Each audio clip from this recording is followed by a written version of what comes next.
to intentionally, to an intentional act as you could possibly get, short of I'm going to hit that telephone pole. I mean, it doesn't get. It's just like I said before, Rick's ipsa loquitur. It's just so freaking. Thing speaks for itself.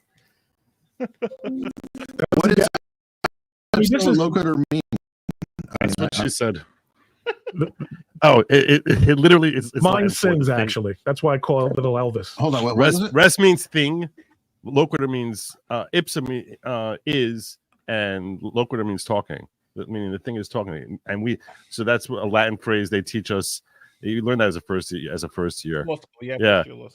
res ipsa loquitur. There's certain circumstances. Yeah. You walk under. They're lifting a piano by a cable, and everyone turns around, and the next thing you know, the piano is on the sidewalk, and somebody's underneath it, smashed. No one saw the piano fall. But there's a smashed piano on top of a puppy, okay?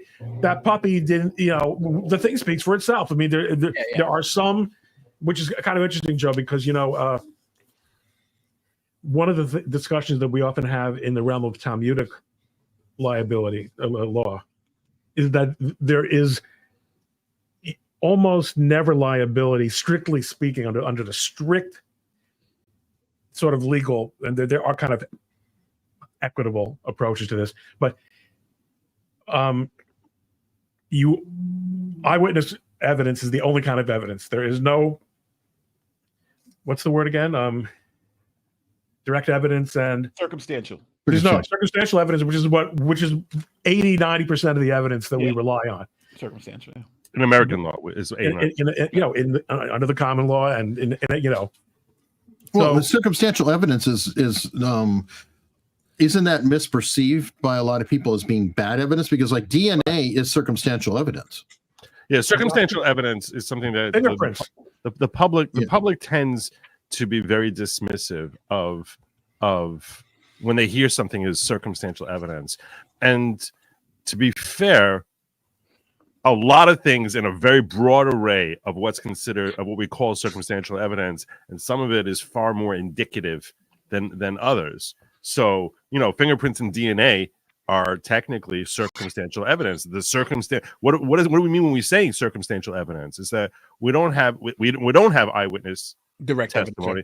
Yeah, we don't have video. There's no way for us to actually go back and see what happened here, or have someone tell us what they saw, what happened here. And Stan points out in the chat that he says eyewitness is lousy. In fact, we have science has really, the behavioral science, psychology, people misremember stuff badly. And people, no question, people have fried for it. No question. And their mind, and also it's very easy for their minds to genuinely shift.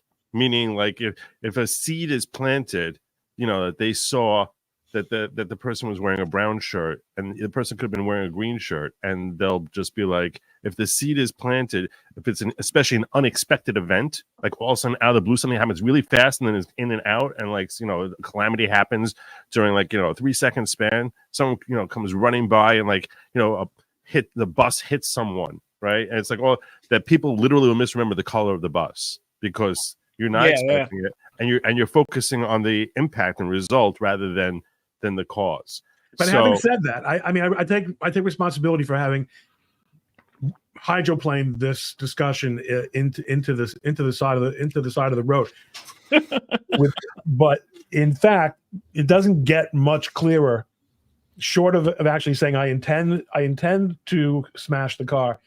There's a point at which the law says your recklessness is deemed to be essentially, is deemed by the law to be the same as acting purposelessly. Yeah. You run outside with a sword to start swinging it around. I didn't intend to chop anyone's head off. Question, but back to the evidence, because I'm just curious. Wouldn't the video be actually circumstantial evidence, but acting like direct evidence? Like technically, anyone watching the video is a witness, sort of. But Eric, you're right. Technically, technically, I mean, I think I'm sure law review articles have been written about this, because let's not even come onto the world of deepfakes and manipulation of video evidence. Let's go back 10 years, 20 years, and say, if I really, and the answer is it is circumstantial, because hell, we have the Zapruder film. And what's that's, it's not, is that direct evidence of something? I suppose it is. Isn't that why they have to have cops come in and testify with their body camera to say that, yes, I was there, that's my body camera, authentication, all that? Well, authentication is a related issue, right? But, all right, so because I had to pull it up, I'm like, hold on, let me make sure I'm right about this. All right, so direct evidence is evidence that directly proves the fact. I think this video would be direct evidence. It directly proves that fact. He was driving in terms of that he was driving, and that he said that. And in other words, exactly what you're seeing, not the inference that you take from it. That's what circumstantial evidence is. Circumstantial evidence is you have to make it, the evidence itself, you have to make an inference to something else. So with DNA, I have to make an inference that because your DNA was there, you killed the person, something like that. So that's the circumstantial evidence. Wow, but I still feel like that bridges the gap, though, because you have, again, Ron, you just mentioned manipulation of the camera, things like this. So you have to prove that it's actually reliable. And ironically, you just said it directly proves, but an eyewitness we've just discussed doesn't prove shit a lot of times. Often they're very poor. It's poor evidence, especially as an example, because I do a lot of behavior stuff and things like that. If you're being robbed by somebody at gunpoint, you will probably do a better job describing the gun than the person, because the threat is the gun, not necessarily that person. So I don't know. Hey, Sean. Hi, Eric. Hey, guys. Yeah, but I think when we talk about direct evidence, if you have to make an inference to prove that fact, then it's not direct, it's circumstantial. So in a lot of these cases, I think we have to make the distinction of the quality of the evidence, because you can have poor direct evidence and poor circumstantial evidence is strong, but in the sense of just what it is, if you have to make an inference based on the evidence, then that's your circumstance. That's when you consider it. Well, Sean, you're a criminal lawyer, right? Yeah. Oh, that's well. Okay. So, am I right or wrong on that? It seems like to me a video would technically be circumstantial evidence, because I thought it was only eyewitness that was direct, but I don't know. No. I mean, Nate was right with that. Yeah, circumstantial it's not obvious. Like, you're kind of drawing a conclusion there. Like the snow, you wake up and snow fell. Well, did it snow, or did somebody in a helicopter run a snow machine? I mean, it's the idea. You didn't see it happen, but obviously you knew it snowed. That's really the biggest issue there. What's, circumstantial versus direct. It suggests that it happens. It's suggesting, it's allowing you to draw the inference. It doesn't directly prove it. This is short of, Jack Dorsey's literally making statements on camera as he's doing it. Hold on, it's Doherty, not Dorsey. Doherty, yes. Sorry. Leave the Twitter guy alone. Yeah, I'm going to crash this car. He literally says, I'm going to Yeah, he's like, I can do this. This is dangerous. No, it's an interesting Freudian slip, though, because considering how often Jack Dorsey lied under oath. Yes. But yes, it's his admissions, it's his direct statements. You're watching this happen, so it's not exactly a physical piece of evidence, because, like, for example, a murder weapon would be direct evidence of something. Like, this was the gun. Yeah. We tested it. This is exactly it. This is him on camera holding it. It's direct evidence. It shows this actually occurring. And then it comes down to, would you believe your lying eyes type of situation. And then I know when I was coming in, you guys were mentioning, well, how do we know the video isn't altered or messed with? Well, then Jack's going to have to show, look, here's the original. It was actually sunny outside. Or I've got both hands on the steering wheel and I'm driving along like a nice boy. He would have to show that, because at this point, it's up there. It's on his channel. It's going to be on him to show that's been altered. Yeah. He's live streaming it live. Like, and the other thing is too, and I don't know if you guys saw it, his cameraman, like a day or two later for his, like, on Jack's birthday, his cameraman got a brand new jet ski. Because he knows the cameraman can fleece them. Yeah, but it's also because the kid's like 19 years old, like Jack. So he's like, "Oh wow, this is cool. Hey, sign here, buddy. Oh yeah, sure, whatever." Not knowing that he's got a $1 million claim. I'm sure that's what he did, and I'm sure that's what happened there. So, but yeah, Jack Doherty is in a lot of trouble. But honestly, for the type of, he's already got other liability. I don't know if you guys cover this with his bodyguards beating people. Oh yeah. He likes to pick fights with people and then have his bodyguards beat him up. And and his bodyguards, apparently one of them's a complete psychopath who's got a bunch of criminal charges against him. So, since now we have a group full of lawyers here, there's an interesting thing that's happening as a consequence of Johnny Depp and Me Too. So it's called blank by deception. Oh, yeah. And blank by deception is where, so there are cases now that are going through the courts where women are saying because a man deceived them into intercourse, that should be considered non-consensual blank. And they should, and these men should be charged with blank. So what's the deception grounds? So all right, so here's a famous case. I pulled one case up, so I'm gonna play this. Like the guy tricked. We're resurrecting the old crime of seduction. Exactly. Yeah, like I'm a movie executive, and it turns out I'm not a movie. By this logic, every woman who wears makeup to a bar is deceiving. Well, let me play these. I'm gonna play two clips. Both not that Joe's ever been in a bar. Both are a minute each. So this is New Jersey, who is trying to institute this. New Jersey, the greats where Ron is at. Let's hope the word slides through. Defining rape. A New Jersey lawmaker has a plan that would make it a crime to lie in order to sleep with someone. CBS 2's Jessica Schneider with the assemblyman who calls it rape by fraud. New Jersey Assemblyman Troy Singleton has heard the stories from around the state. Women and even men lured into relationships with people who aren't who they say they are. You probably would not consent to someone who purported to be a million different things other than they are. That's why Singleton has just introduced a bill that would make lying to get someone to have sex equal to rape. We think that it is important for folks to be protected. But under the bill, it would have to be more than just a little white lie to land you in jail. The lies would have to be continuous and rise to a high level of deceit. So I love you. I love you. I love you. Oh, well, there is that. I mean, that's what I'm thinking right now. And it's just you're lying. So that's the first clip. But now let me get to the second clip, because the second clip, now they're basing it off of this case from California.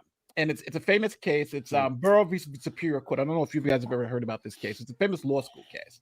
I call it a chestnut case because in that case, the California court said rape by deception is not something that is legitimate. So I'm going to play this for you. It's a Quimby. To obtain sex under false pretenses. Do imposter schemes constitute rape?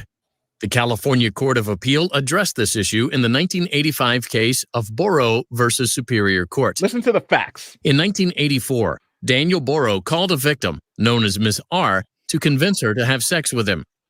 Borau posed as a doctor telephoning with Miss R's blood test results.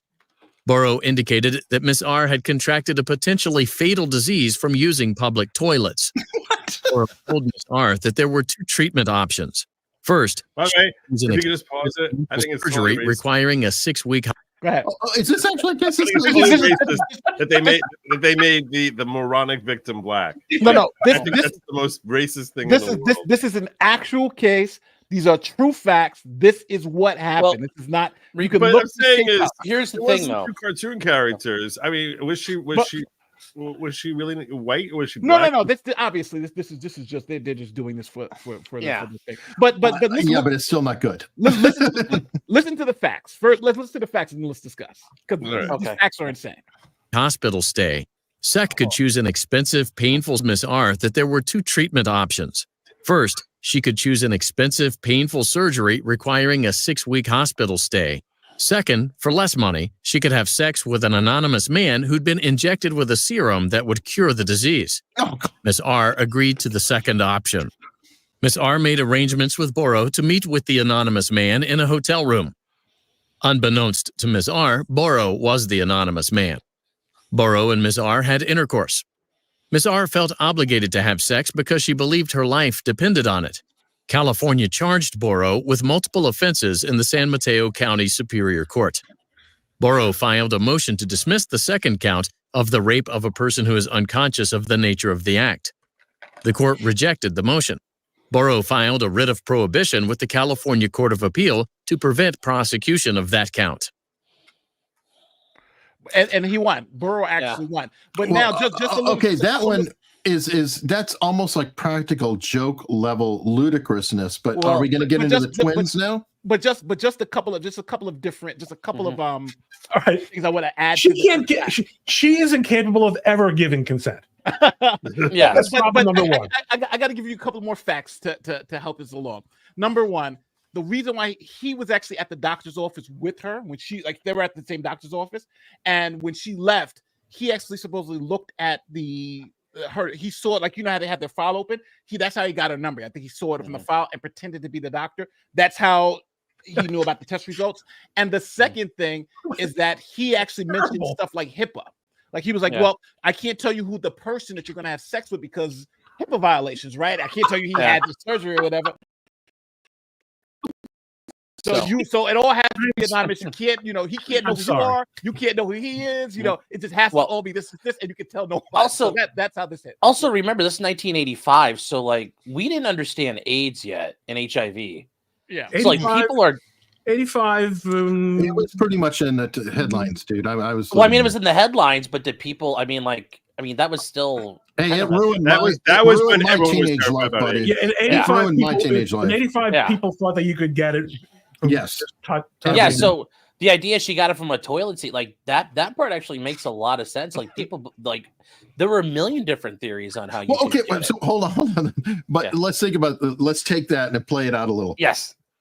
Her thinking that she could get it from a toilet seat, a lot of people are paranoid. Yes. But the idea that intercourse, that which everybody did know at the time, seemed to be tied to it, would be the solution. But your doctor's calling you and saying, "We have the cure," right? Yes, I mean that part. That's the worst part about it. But it's like Full Metal Jacket when Sergeant Harmon walks up to Gomer Pyle and says, "If it wasn't for idiots like you, there'd be no thievery in this world." And if this woman wasn't that stupid, this guy would never. So now, but now the legal issue is because again the states can make this illegal. So and California actually changed the law and said that if you could convince a person, it was a woman, but now it's a person, that if they believe they're having intercourse with their spouse, then that would be, you can use that. But if it's somebody else, so there's been a whole bunch of cases about that where someone pretended to be someone's spouse and had sex, and then they'll say that's the factor. But the difference is it's fraud and inducement. And I actually wrote it down. Fraud and inducement is when a person is consenting to the act itself, but is misled by it. So you're inducing them by misleading them. And in this case, I'm a doctor, I'm a lawyer, something like that, or I'm not married, right? Your marital status versus fraud in fact, where let's say, for instance, removing the condom during sex would be a fraud in fact because the person's consenting to sexual activity, but not in the sexual activity. What about if you have an STD and you say, "No, I'm great"? That wouldn't be blank. That would be something else. It wouldn't be considered blank.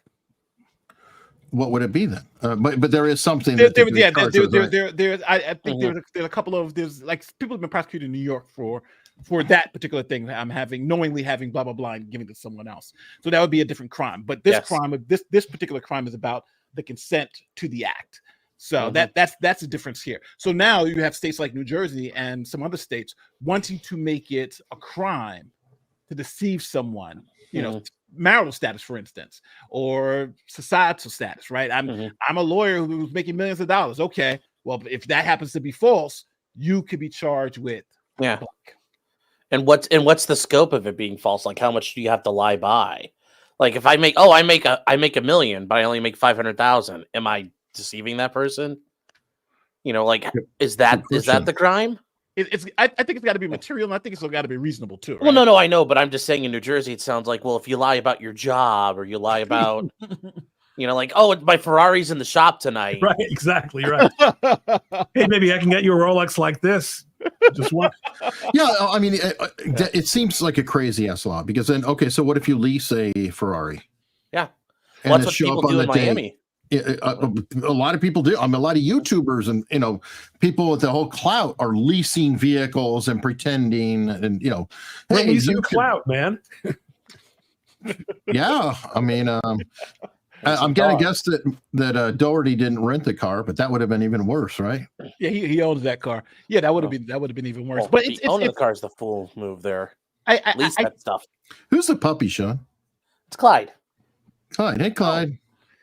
I think if this law is going to affect, it would be a horrible disaster because essentially everybody who's at everybody was saying, everybody who's at a bar, and if you hook up with somebody, you would essentially be, you're the most beautiful woman here tonight. Nate, if you lie via subpoena, could I be in trouble? Yeah.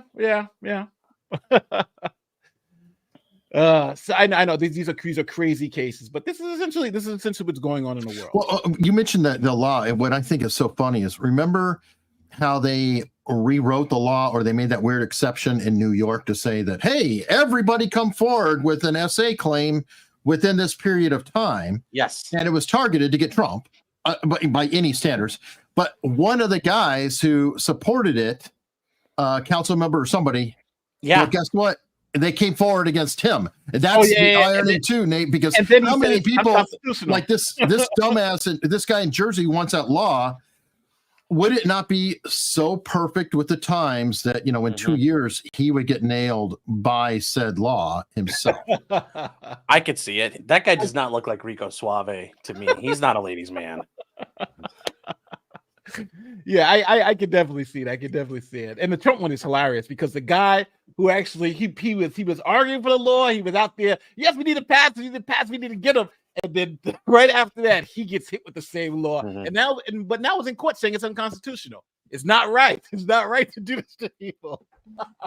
It's hilarious, but Okay, so what about this twins case? Because isn't that going forward, or did that get tossed? What? Yeah. All right. So this also goes into the twins case. So there were twins in Connecticut, and one of the twins, which is wild too. So one twin had sex with his twin brother's girlfriend, who happens to be exceptionally hot, by the way, and so he calls his the twins live together. His brother goes to work or something, and so the other brother calls his twin brother's girlfriend over to the house. She comes over and he's like, hey, I'm Johnny. Say I'm Johnny, but obviously he's pretending to be his brother, wearing his brother's clothes and all that stuff. And he says, hey, let's just jump into the hot tub. My brother's not here. Let's have some fun. She comes over, they jump into the hot tub, and things go where they go. And he's like, yeah, let's go and do it. So they go and have sex. It goes great. And he gets up to go to the bathroom. She notices he doesn't have a tattoo on his rear end because that's how the twins. One twin has a tattoo on his butt. The other doesn't. So she asked him. She said, "What happened to your tattoo?" And he's like, I got it removed or whatever. So eventually, he's like, "All right, so take me home." They jump in the brother's car, and he's trying to drive her home, but he doesn't know where she lives because he's never been there before. Always a bad sign. Yeah. So while they're in the car, the girl says, she's like, "Oh, so you're not Johnny, you're Jay." And he's like, "How'd you know?" And he was like, "Because you don't know where I'm at. You don't have the tattoo, blah, blah, blah, blah." She was like, "Why'd you do this?" Right. So the cops, he's a police officer. He's a police officer. So they charge him. So they charge him with blank, and they charge him with impersonation to get a benefit. But the blank was a benefit, all right. But the blank charge was dismissed because she consented to the blank. Somebody in my locals just brought up the point saying sounds anti-trans to me. What about that? Didn't we just have somebody who executed a trans person because they were fooled by said person? You're muted, Ron. Murdered. The term is murdered. Only Okay. the state can perform executions. You can do an execution Can you style assassinate? murder, but an execution is done under the Oh, that's a authority good point. What's the difference I between just- a murder and assassination, by the way? Not all assassinations are murder, but Uh-huh. not all murders are assassinations. Okay, I'm just curious. I mean, because you know, like I understand if you know, like a president is assassinated, but So you know, a it's person like who's targeted for being killed because of who he is or the position that he has, that's assassination. But merely killing somebody and merely like I you don't know, think all assassinations are murder. you don't think what? I don't think all assassinations are murder. oh, that's true because a state-sponsored assassination is Well, technically an well, act of war, right? But, No. I mean, like, okay, so that's a good Well, point, Joe. If Well, the leader of I Hamas understand. is taken out, yeah. I see where Joe's coming from, but yeah, in other words, I can assassinate if I can assassinate Hitler. Right. I haven't committed murder. No, I think it's still murder under the law of where I've killed Hitler. You might pardon me. You might give me an award. You might give me the Nobel Prize. But under the law, I hate to say the state of Nazi Germany, it's still a murder. I mean, That's like saying by that argument every Yahtzee who was killed in Germany, that was murder. I'm saying any private in the army who was killed. No. Battle, We're that's talking murder. about Because in Germany, you're not allowed to kill them. combat, an entirely different category. Yeah, combat. talking Yeah, about combat. that'd be an Well, assassin. okay, hold on. This is actually interesting to me. Trump took out that Iranian general. Let's use that as an example. Yeah. That was an assassination, right? I don't think Is it murder? Or is that Or if doubt it that comes Iran, to war? if Iran had the power to arrest Bibi Netanyahu, that they would charge him with murder? Of course they would. Yeah. I mean, yeah. But we get into some nuance here, don't we? I mean, because we've done yes, as a country. We took out the Shah of Iran in '53. We've taken. But that's why assassination. the brothers assassinations. But even I guess that's weird. even during war, targeted assassinations are there are questions about assassination. Okay, so if a terrorist is visiting America, okay, and he gets killed here on our soil, so then that's an assassination. It's not a murder, even by your yardstick. That would be if he's here and that would be. You're saying he's over there and he's taken out. Well, Joe, how did he get killed? Was he mugged on the subway? No, I'm saying if he's assassinated. In other words, that that someone basically he sneaks into the country. You don't think that he could be tried for murder because he's an assassin? Well, what about Bin Laden? Was he assassinated? He was captured in an attempt to arrest him overseas. By the way, there was no arresting. There was no arresting. No. I actually think that they didn't. I could be mistaken. This is actually a fun conversation. I don't think George Bush. I don't think the president of the United States, strictly speaking, had a right to take out Bin Laden. He's got immunity. Those were military men gunning down a man of color in his home. But I would have no problem whatsoever with being the guy to give the order to do that. It's actually a little more of a complex topic, though, isn't it? I mean, seriously. Because you can get even more granular. Like, for instance, if the president has sovereign immunity worldwide, the president of the United States. So technically, he can't commit murder. He can't. Well, that's not true because what are crimes? What are crimes against humanity? While he's president. He's president. Only if it involves his duties as president. So that's what I'm saying.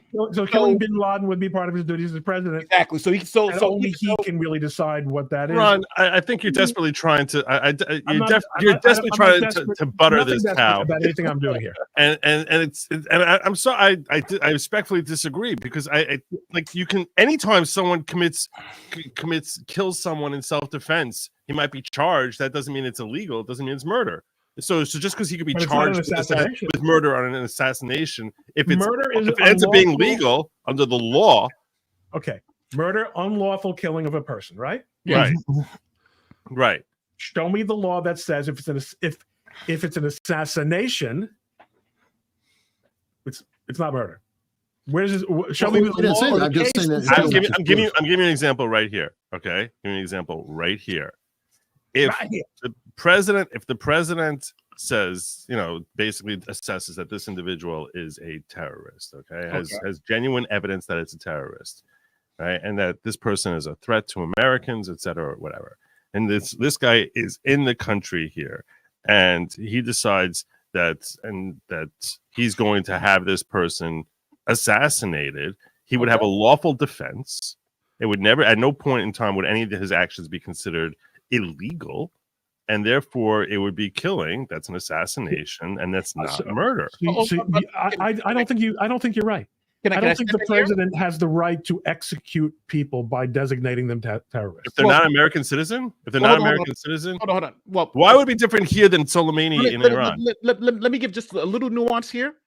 In Joe's, what Joe just said, it would only not be murder or be charged with murder if it's the president doing the killing himself. If the president had somebody else kill the person, that person would be easily able to charge with murder. We're trying to have a theoretical conversation here as to whether such a thing as assassination is not murder. This is a great conversation. We're going to the granular level because the president's the only one that has the immunity. So, what about Idi Amin or like some of these dictators or Saddam Hussein? But I want to be very clear. If the president ordered someone else to do it, even if some person in the military, that order would be illegal. And if that person did it, that person could be charged with murder. But the president himself, if the president killed that person, and I'll tell you a president who almost did it, almost threatened to kill his vice president that way. Andrew Jackson. Andrew Jackson. And he actually killed somebody. So wasn't that a duel? It was a duel, but that's different. I think isn't a duel different than an assassination because it's an agreement. What I'm talking about is just I would think the principle of sovereign immunity only extends to one person. Okay, how about Saddam Hussein? Was he not president of Iraq? He was hanged by Iraqis. Nate, I was going to argue though. I don't think so. I think you can argue that immunity extends because think about like Korematsu. Nobody went to jail for making concentration camps. Mm-hmm. Nobody went to jail for. But Korematsu wasn't found to be illegal. Well, but like jailing people like that. But like all the things that have happened. Yeah, I know, but they said the president had immunity to do it, so everybody else down the chain is good. No. They didn't say that. They said under strict scrutiny that was allowable because of the national security. Yes, so everybody acting under the orders had that protection. Yes. So it's different than if they said that was illegal. Then everybody who was doing that would have followed them. Yes, well, we had the Nuremberg trials to talk about the orders. Right. I mean, how many? Because didn't they all say, "Hey, I was following orders"? Ultimately, and then he said, "Yeah, hey, I'm following orders and putting the noose around your neck." They got killed. They were tried for. Those guys were different. Yeah. I'm just saying I agree. By the way, Coach, circling back around, how did we get into this? Going into the deception of. It all spawned because I said executed, but murdered, whatever. The individual was having thought he was having intercourse with a female, but it turns out that the person was trans. The person killed the trans individual and is pleading what, Nate? Because I think you covered this. Yeah. So the person that's on the street, this trans person walks up to them and says, "Hey, I'll give you a blank, blank, blank for $15 or whatever." They said, "Sure, let's do it." They start doing it, and the guy's like, "Hey, those hands." They're finish, so big. and then he looks at the person and says, "This is the dude." Pulls out a gun and shoots the guy in the head. Right.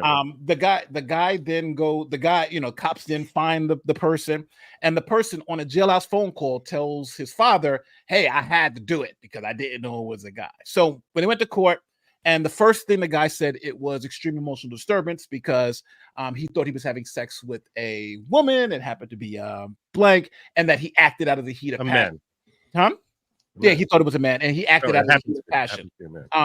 But then his lawyer said, well, we don't think the jury would buy this, so we're going to go with a self-defense argument because the person who he shot the trans person happened to be wanted for robbery. So they went with this robbery scheme, like the person was trying to rob them, even though, he had his penis in his mouth and all that stuff. And yada, yada, yada. The guy who shot the trans person got 30 years in prison. So now most people are saying that they should have gone with the extreme emotional disturbance argument, because that would make sense, because a reasonable person, heterosexual male in that situation would have overreacted, and you probably could have got a jury to buy that. Which state was this in? It's Minnesota. Haven't this Minneapolis or outside Minneapolis? I think it was Minneapolis. This has been tried in other states, though. The argument of the extreme emotional, like the surprise and the question is, did the guy finish before he did? I think he did. That's why he shot him, right? He's like, "Oh my god!" I'm just wondering. We're looking for forensic evidence here. Yeah, I'm just wondering because would that? Well, I could see that being the trigger if that. Oh gosh, really? That's what you call it, the trigger? Okay. Hey Joe, the trigger warning. This person makes a good point about universal. There's no universal laws or universal jurisdiction. So if you're talking about murder, it is different. It's different from state to state too. What constitutes murder and everything. Generally, but yeah, this person is definitely right. But imagine if there was a instead of killing him, right? So he was suing, saying that that this was fraud, in fact, right? Imagine this guy who shot the trans woman ended up, suing her, or suing the trans woman, or suing their estate. No, I'm saying if they weren't dead, right? And they basically sued them for this under the New Jersey's new law. So then we would have an actual legal definition: is a trans woman a woman? That would basically become a thing. Like, is this actually? We would, right? I mean, theoretically. We could actually get a determination: is a trans woman a woman?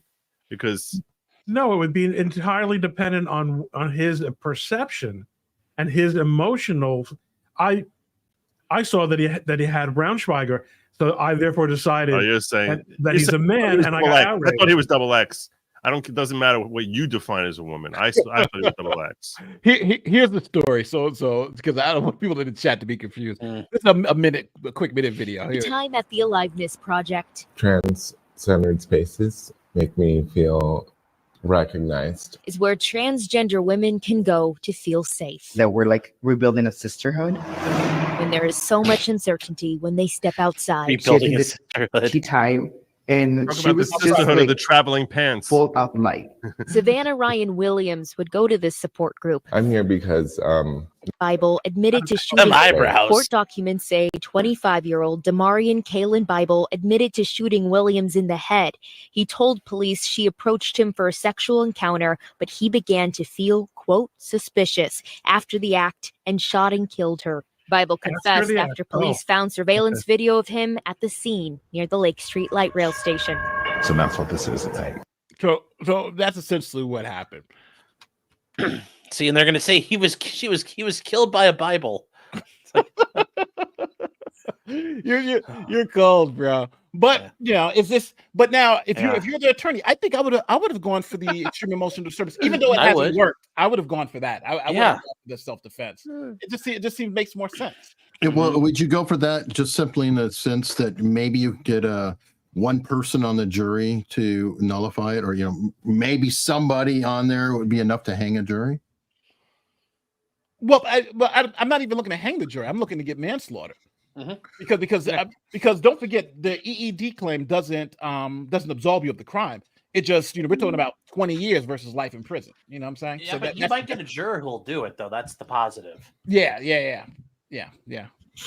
And is that a tactic, Sean and Nate, that sometimes you throw something out there, and you're just kind of hoping that somebody on the jury might relate. Yes, that is. Yeah, but you just need one. That is a consideration at times. Yeah, I just got to convince one person who's going to say, "Yeah, I would lose my mind too if that happened to me." You could prey on people. You could prey on their emotions. They tell the jury not to, but juries do what they want to do, and they're people, and people act how they act. And yeah, it's certainly first time hearing. Yeah. Well, I think there are legitimate cases for jury nullification in the sense that I think there's a famous example of the child blankist who accused, whatever, he was being escorted by marshals. Yes, Gary Plauché. Off the plane, and said the father was in a phone booth and capped the guy in front of everybody on camera. I mean, there was no question about it, and the jury said, "Yeah, not guilty." Well, no, they actually convicted him, but they said they didn't want him to go to prison for it, and they put him on probation. Oh, okay, I did not know that. Because that was a situation with the jury's like, we really don't want to convict, but they did, and they said, "Judge, we can't send him to prison," and the judge is like, "Oh, well," and that was an issue of, I think, people probably not doing a good job about knowing they can nullify, but they could have nullified if they wanted to.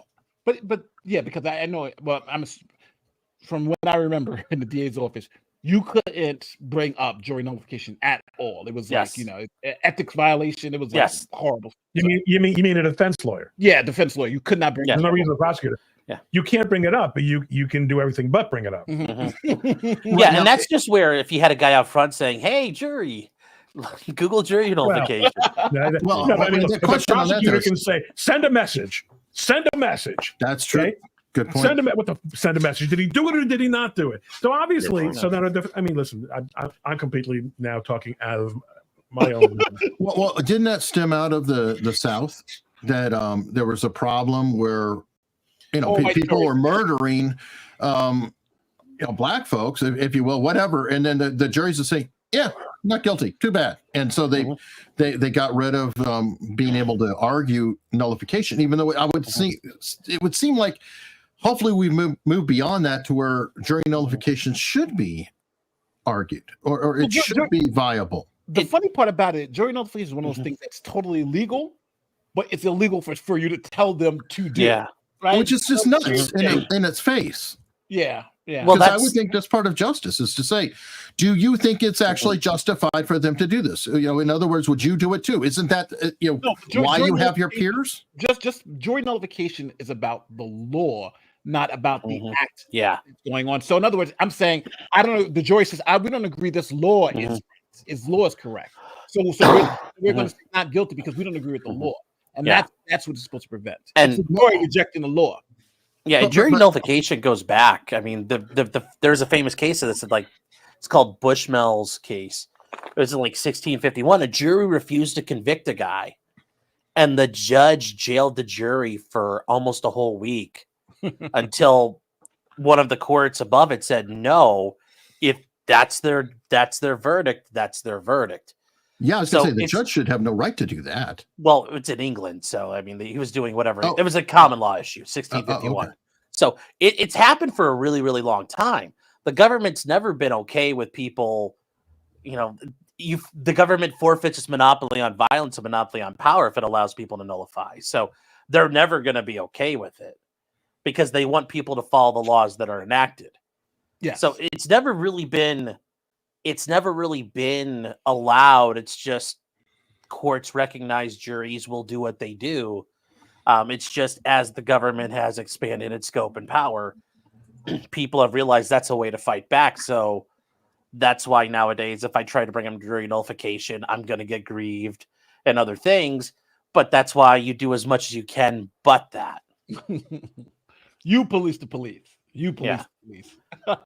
Yes. One last thing I do want to ask you guys about, because I've been dying to get somebody else's opinion. I've been getting dragged about this case for a long time. It's I'll play the first. I'm gonna play. I got shot for that, Nate. Check this out. I went there. Oh my God. When I first heard about the case, I assumed it would be open and shut, right? A senior citizen sitting in his own home, minding his own business, is broken into. Oh, this guy in Minnesota. Intruders come into his home, and this is not for the first time. He's been burglarized many times before. They come into his home to burglarize again, possibly even kill him, and he shoots them before they can shoot him, right? Open and shut. This is called the castle law in Minnesota, but it's essentially the same across the country. You're in your home, you're broken into, you can shoot the intruder to protect yourself. It didn't play out exactly that way in the case of Byron Smith. Everybody, no, it did not. Those of you just joining us, the verdict is in. That verdict is guilty. The homeowner has been found guilty for gunning down two intruders that come into his home. You need to hear the recording. You need to hear the recording. Yeah, there's a lot to this. I remember this. I remember this case. Yeah. Look, it's an interesting. Here's the interesting thing. Yeah, this guy set up. Oh, go ahead. Here it is. Yeah. So Smith fired. We can't play it on YouTube, dude. Just talk about it. We can't play it here. Come on. So what he did was he had been broken into. This is it's monetized. Yeah, it's monetized. Sometimes but here's the thing. Wait, stop for a second. No, I'll kill it. Nate, you're allowed to show shooting in a standalone video, but you can't show it on a live stream. Yeah. So there are stricter rules for a live stream than there are for this video if it's uploaded. So just because it's monetized, I got demonetized. Yeah, you could in theory. I'd rather just talk about it. We'll talk about it. It's bad enough. We can talk about it. What this guy did, I remember this case is a really interesting case. He basically he made his house into a honey trap for them to come visit him one night by taking his car and moving it around the corner to make it look as if he wasn't home so that his house would be broken into. Because his house hadn't broken down into when he was not home. So he basically tried baiting them by leaving his car elsewhere, waited down in his basement because that's the area that they had come into and based on a couple of times with his shotgun. And recorded himself excitedly waiting for them to show up so that he could basically finish this job once and for all. The first person comes downstairs. Up to this point, I think that's perfectly legal. Okay. But he's been burglarized 12 times, just so everybody understands. This is the 12th time that they've come into his house. When they come in, then when the first one comes downstairs, and there's the other ones, I think, is waiting outside. So one of them breaks in and comes downstairs, and he basically shoots him. And I don't even think he kills him. He drags him into the back section of the basement and leaves him there and waits for the other one to come in so that he can shoot the next one also. And he's talking to them while they're still alive. It's recorded. You can actually hear. It's very creepy because he seems completely psychotic. He seems like a complete bloodthirsty lunatic. Who's thrilled about the fact that he finally has a chance to kill these people who broke into his house. So, and then he finishes one of them off. One of them's wounded, and he says he gave her, he talks to the police about he finished a deer off that he hit on the side of the road. Yes, because so the guy when he shoots and kills the guy come down the stairs, but the girl he shoots and she wounded, and while she's on the floor, the gun jams, and he reloads the gun, and she's like, "Help! I'm not armed." And then he's like, "You stupid!" But click, click, click, and then coup de grace her. And that's where they said it was too much because it was like Joe was saying. Well, yeah, that's getting insane. Okay, so let's get to a lighter, more recent example. That's not as dark, but it just happened this past week. What do you think about the weaponized Trump signs in the yards? Did you hear about that? Where people have signs in their yard and holding the sign up is a board with nails in it. And so people were driving their car, running over the signs. I would think that you have a right to put a board with nails up in your yard to hold up the sign if you want. If they're driving off the street into your yard to destroy the property, don't they deserve that to happen? What are the rules? Booby traps are a problem. People? Booby traps are a problem. Yeah. And that's the thing. People are destroying your signs.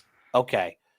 And that's like if I took a bunch of steel poles and sharpened them up and made cheval de frise, so your car comes in, you're going to smack into it. You're not allowed to booby trap. You're not allowed to dig anti-tank ditches like that. If you know it's happening.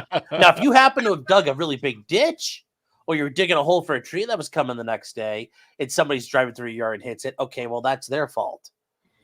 Or if you happen to use a piece of plywood that had a couple of nails in it, and you're like, look, my first time I put a sign up, this is the only way I could do it real quick. That would probably be a valid argument. But for this guy, he's going to have to say, somebody kept driving through my yard, knocking over the Trump sign, so I'll show them. And that's where that becomes the issue of the booby trap. But I think there's a fine line there, though, right? Because I could totally see, why are they destroying the property? Why are they doing that? They literally are outing themselves, and you know, the booby trap. Eric, it's a completely you're making a completely rational argument. The policy decision has been made. Yes, and yes. You know, the decision has been made by our betters, and it's. You know, in the vast majority of jurisdictions, just as they have made decisions about self-defense. Yeah. That you can't, you know, the problem with booby trap is that the unanticipated consequence, not the problem, but one, even if you like the idea and think you bring it on yourself, there are all kinds of anticipated possibilities. There are kids. What if somebody sneezes and their car runs off the road? All kinds of things happen. And there are, you know, famous, you know, horror stories of people who thought that you know, and on the other, you know. And there's also the issue of increasing the harm. Yeah. Like, I make a barricade in my yard and you're just running over my Trump sign, and, you know, I buried part of a K-rail in the yard, and you know, basically I put the transmission in your lap and kill you. Is that really the proper response to my signs getting run over? And that's where society, because it does turn into proportional harm, but also protecting innocent people. That's why we can't use spring guns in homes. That was that famous case. Yeah, because there's a case. A firefighter tried to get into a house, is on fire, and the guy had a gun wired up to the door, and the fireman kicked in the door, and boom, it shot him. Well, but the case I'm talking about, the California case, remember the guy had the shotgun booby trapped up, and his house was getting broken into, and they broke in and they killed the bad guys and everything, but he was still charged with murder because they said it was an overreaction to someone breaking into your home. You know, you don't get to decide to kill them. Well, that one's a little different, but yeah, just the idea of innocent people can get involved. Like Ron said, somebody might sneeze, go off the road. You know. Any number of things, but that's why you have to show, if you happen to do a booby trap or a reinforcement, it's got to be kind of proactive. That I did this, like I built my mailbox and it's covered in bricks that are, you know, concreted in place. And it's not because every other night some kid comes by with a baseball bat, which I've never done this before, but you could take a baseball bat, lean out the window of a car, and you can smash mailboxes as you go. What about this super chat? If they had a sign in the yard saying severe tire damage, do not enter. I don't know. I think the severe tire damage one, I think that is a little more iffy. Because it's similar to a parking lot, right? Where if you go the wrong way out of a parking lot, you get. It's about reasonableness. What's reasonable? What's reasonable at that time? You know, building a wall, you know, it's about reasonableness. So, and again, if like I think with Ron, it's between what Ron and Sean are saying. If you're doing it to hurt someone, or you know, to the proportionality in harms, that's what you're looking for. But putting up something that is trying to deter people from going inside there, that's something different. So. It really, I think you could put, for instance, maybe nails there. But if you have a sign that says severe tire damage, nails, be careful, don't drive here. I think that would be appropriate. What's the fun of that? Because then they stay away. Then all my precious nails are rusting in the yard for no reason. But in that particular case, the person goes and tries to drive. Now they're doing it at their own risk because you've given them fair warning. So it's reasonableness that determines. I would still not recommend doing that. Oh yeah, of course. Booby trapping is not a good idea, guys. Maybe that would be a good case for a jury nullification, though, because there might be some people who say they deserved it. FAFO. Oh, I'm sure that they might. They very well could, but you also. You also might get 12 Karens who say, "Oh my God, that was horrible." Or if they sue you in civil court, the judge might say, "No, I don't agree. The jury's wrong. You were the bad man, sir. I'm, fighting for them, not you." You guys see the video of that woman wrestling with the Trump sign? Oh yeah. Jumping. I mean, psychotic. Psychotic. Yeah, they are. Well, there's a video of that woman who was taking a sheriff's sign because he's a Republican. Yeah. I mean, and the guy followed her. He's like, "What are you doing here? What's going on here?" "No, that's my sign." "No, it's not." and she was just dumb as a rock. That's the Yeah. funny part too. Is it's like, wait, what? All right, well, we're definitely at time here.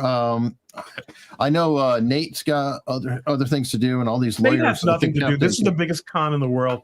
Nate, I'm telling you, the guy. What do you have coming up with that pipe? He films a million videos, and he uses like a very small percent. He knows what I'm talking about. Yeah. Oh, I guess I got a couple of more videos up. I have this whole big thing about because I went through this deep dive about blank by deception and how the different states are going to do it, and then some very interesting cases like the one we just heard about the woman in the hotel and all that type of stuff. So you wouldn't believe how many cases there are about this all over the world, and it's insane old stuff.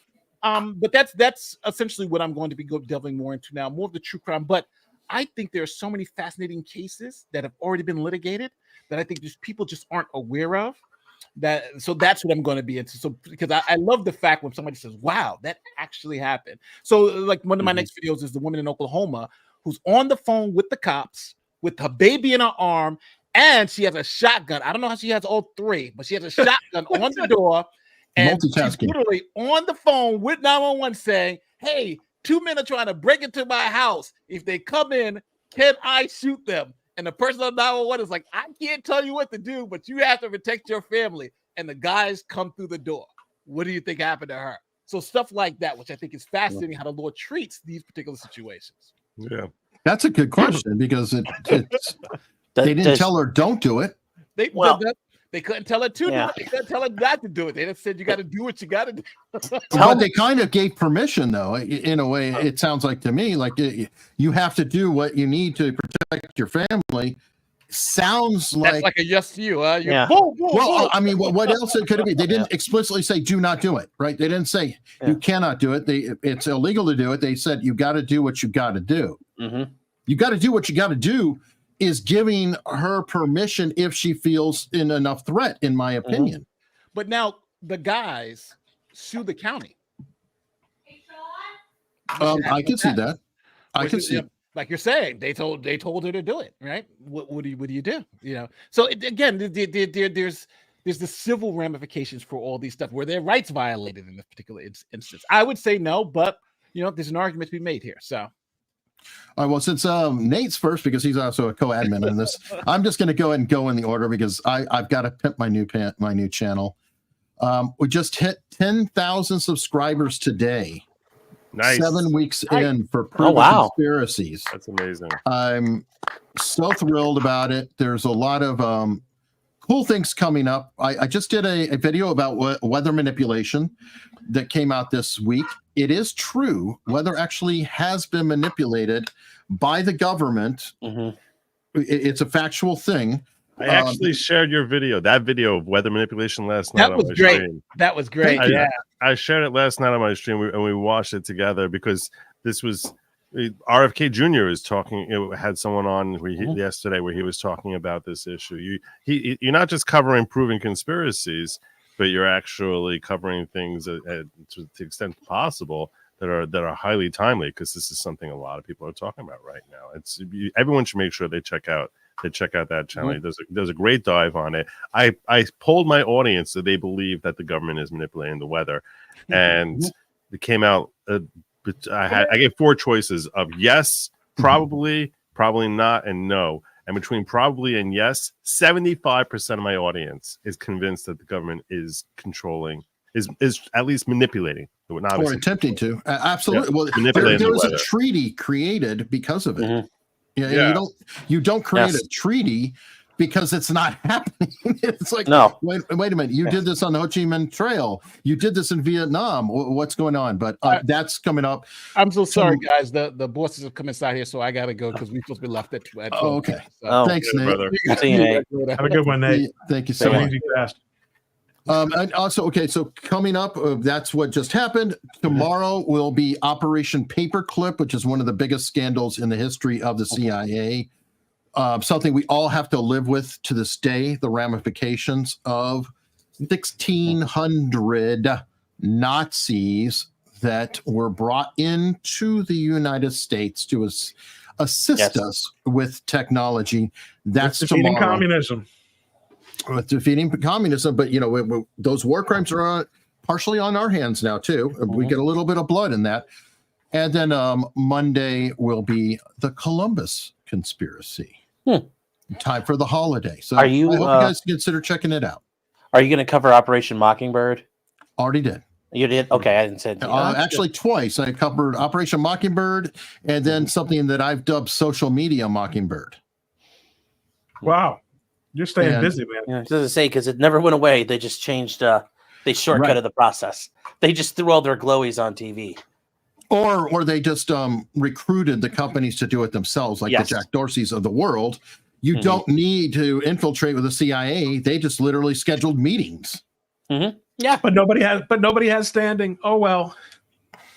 That's yeah, for sure. So I appreciate it, and of course, this channel will be nice. If you guys like this legal kind of stuff that we're doing, I try to do it. It used to be every Friday. Now it's most Fridays because lawyers have been busy, and then there's these Jewish holidays, and it's just like I'm having a tough time. But how did the Jews get anything done? We're so remarkably lacking in productivity. Thanks for throwing Hunch's comment up there. Thanks for the super chat. Definitely. In my opinion, that would not be a problem. That's a way to do it, Ann. Yeah, my cinder block delivery came, and I just didn't mow the yard. From Antifa Cinder Blocks Incorporated. Yes. All right. Thank you very much, John. You missed an opportunity to hide your mouth. Okay, fair enough. All right, but anyway, Ron, what do you have coming up? Holidays. I mostly have holidays. I've got this week I released a solo edition of the Culmination podcast where I answered questions from listeners, which I think people will find to be an interesting break from my interrupting guests. And other than that, the week after that, we will have a I do try to I've pulled back from a weekly Culmination podcasts so that because I believe that there's more content for me to pull out that I don't get to do when it's just a week at a time. So, I'll have another guest the week after. And other than that, really just trying to not miss litigation deadlines while, out of the office for 2 days of a week of the next 2 weeks. Okay. And Sean, what do you have coming up? I got a couple of pre-produced videos I'm going to be putting out. Hopefully this weekend should be a lot of fun. But yeah, this weekend just got a lot of work to do myself. So awesome. That was quick. Joe. Yeah, not too fancy. Is here who basically have nothing to tell you about what we're going to do. That's essentially what you're hearing here. I also plan on putting out content. Should be fun. Make sure you check it out. I do produce content on it. I do live stream every night. I think most people know that by now. But like Ron, so like the next couple of weeks, either of us are going to be here the next couple of Fridays because it ends up being a Jewish holiday. I already gave Eric a heads up that I'll be back. Hopefully, I'll hopefully be able to be back the first week in November, right before the election. So I think November 1st is what it is. Yeah. So that's but I'm really very strongly into covering the election developments that are happening and all the breaking stories. We're all waiting eagerly for what the October surprise is going to be. It's almost and perhaps it's going to be with respect to North Carolina and different states affected by the hurricane and their ability and what's going to happen with their elections and how those are going to be operating. But you certainly know that this coming month, these coming few weeks, there's definitely going to be some wonky stuff that's happening. So check it out. Oh, and somebody in chat was asking. Yes, I was set to have a trial this morning, guys. My client didn't show, so that was really quick. So I don't have to worry about it. But it's not legal advice, but you would probably advise clients to show up for their own trial. Oh, right? Yes, show up for your court dates, guys. Don't blow it off like it's the dentist. And I do want to say, those of you who are in affected areas, that you should please make sure that you take all responsible steps to stay safe. This is not, you don't never play around with weather disasters. It seems like you always think like, especially if it's not an area that's commonly hit, you sort of underestimate the potential hazards of this sort of thing, and then all of a sudden, God forbid, it's terrible. So prayers for those of you who are in affected areas or have loved ones in the affected areas, and urge everyone to stay safe. All right, that's a great point to leave on. Everybody, thank you so much. Please subscribe below, and we'll see you soon. So long, guys. Bye, everybody.